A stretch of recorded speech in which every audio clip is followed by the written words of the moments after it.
오늘은 새생명 새생활 7번째인 새로운 갈등에 도전하라입니다. 자, 여기에서 먼저 새로운 갈등이란 어떤 의미일까요? 이스라엘 백성들이 애굽에서 노예 생활하면서 고통당하다가 홍해를 건넜어요.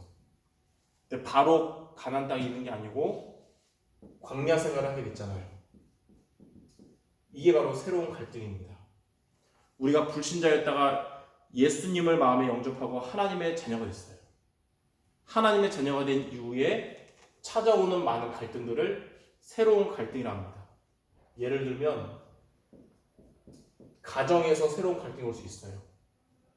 가족들이 다 예수님을 안 믿는데 내가 예수님 믿음으로 인해서 가족들이 하나가 되지 못하는 일이 생길 수 있고, 내가 예수님 믿는 것 때문에 핍박받을 수가 있잖아요.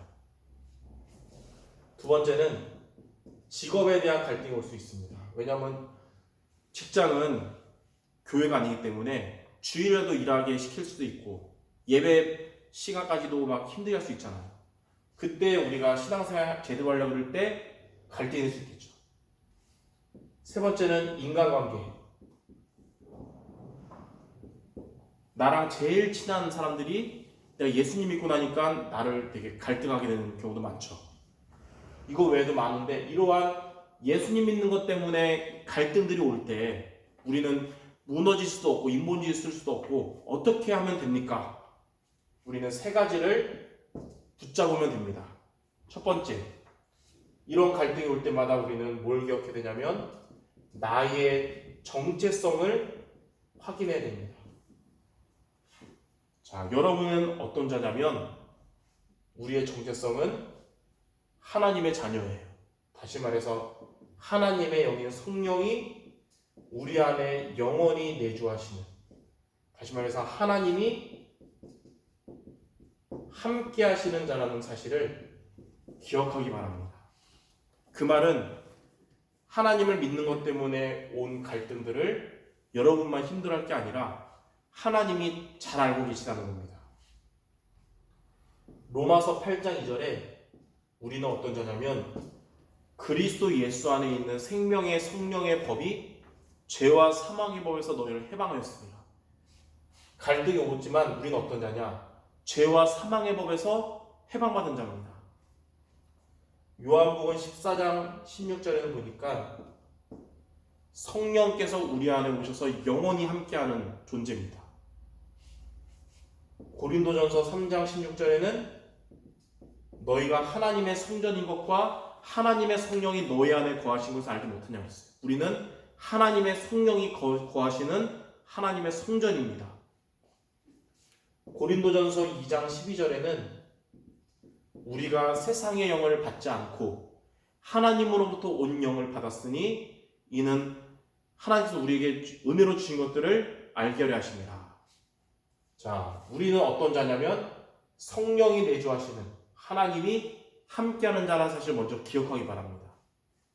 두 번째, 그러면 이런 갈등에서 벗어나기 위한 나의 방법은 무엇일까요? 불신자일 때는 인본주의 써야 되겠지만 지금 성령이 내주하는 우리의 방법은 우리 안에 계신 성령 인도받는 것이 우리의 방법이 되어야 되는 것입니다. 그럼 성령 인도는 어떻게 받습니까? 하나님이 주시는 말씀을 붙잡아야 됩니다. 그리고 그 말씀 붙잡고 하나님께 기도하는 것이 성령의 인도받는 방법입니다. 요한복음 14장 26절 27절에 보니까 성령께서 우리를 가르치시고 생각나게 하신다고 했어요. 그래서 그 성령 인도받으면 세상이 줄 수 없는 평안함을 우리에게 주인다고 했습니다.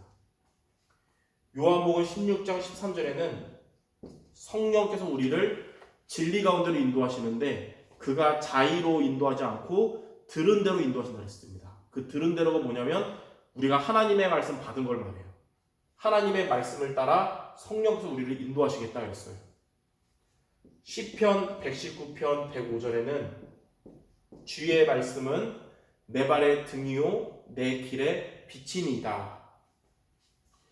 빌립보서 4장 6절 7절에는 아무것도 염려하지 말고, 이런 염려가 올 때 염려하지 말고 하나님께 기도와 간구로 감사함으로 하나님께 아뢰면 모든 지각에 뛰어난 하나님의 평강이 그리스도 예수 안에서 너희 마음과 생각을 지켜주실 것이다 그랬습니다. 그러므로 우리는 하나님의 말씀 잡고 기도하면서 성령 인도받는 저와 여러분이 되어야 됩니다. 그럼 마지막 세 번째, 나의 해결책. 어떻게 우리의 갈등이 해결될까요? 우리 갈등이 해결되는 것 이전에 먼저 우리가 받을 응답이 있습니다. 그게 바로 뭐냐면 성령 충만입니다.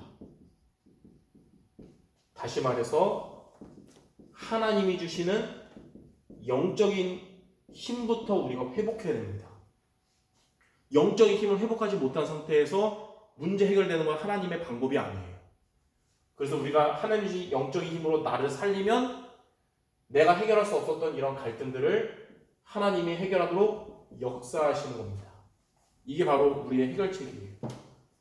그래서 요한 3서 1장 2절에 보니까 사랑하는 자여 내 영혼이 잘된 같이 범사가 잘되고 강건하게 될 것이다 그랬어요. 성령 충만부터 얻으면 모든 갈등들 하나님이 역사하실 겁니다.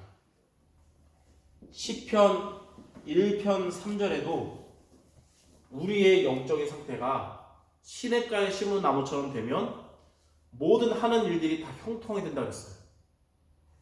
요한복음 15장 7절에도 예수님은 포도나무요 우리는 그 예수님께 붙어있는 가지인데 너희가 내 안에 내 말이 너희 안에 거하면 무엇이든지 원하는 대로 구하라 그리하면 이루리라 그랬습니다.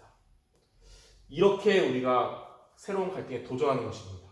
이제 여러분은 갈등 앞에서 무너지지도 말고 불신자 때처럼 인문지 쓰지 말고 하나님이 함께하는 하나님의 자녀라는 정체성을 기억하면서 말씀과 기도로 성령이 인도받는다면 하나님이 여러분에게 성령 충만 주시고 여러분의 갈등을 해결하도록 역사하실 것입니다.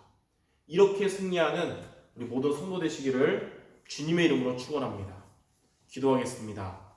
하나님 오늘 말씀처럼 갈등이 올 때마다 우리가 어떤 자인지 성령이 내주하는 하나님의 자녀란 사실을 기억하며 인본주의 쓰지 말고 우리 안에 계신 성령인도 받는 우리 모두 되게 하여 주옵소서.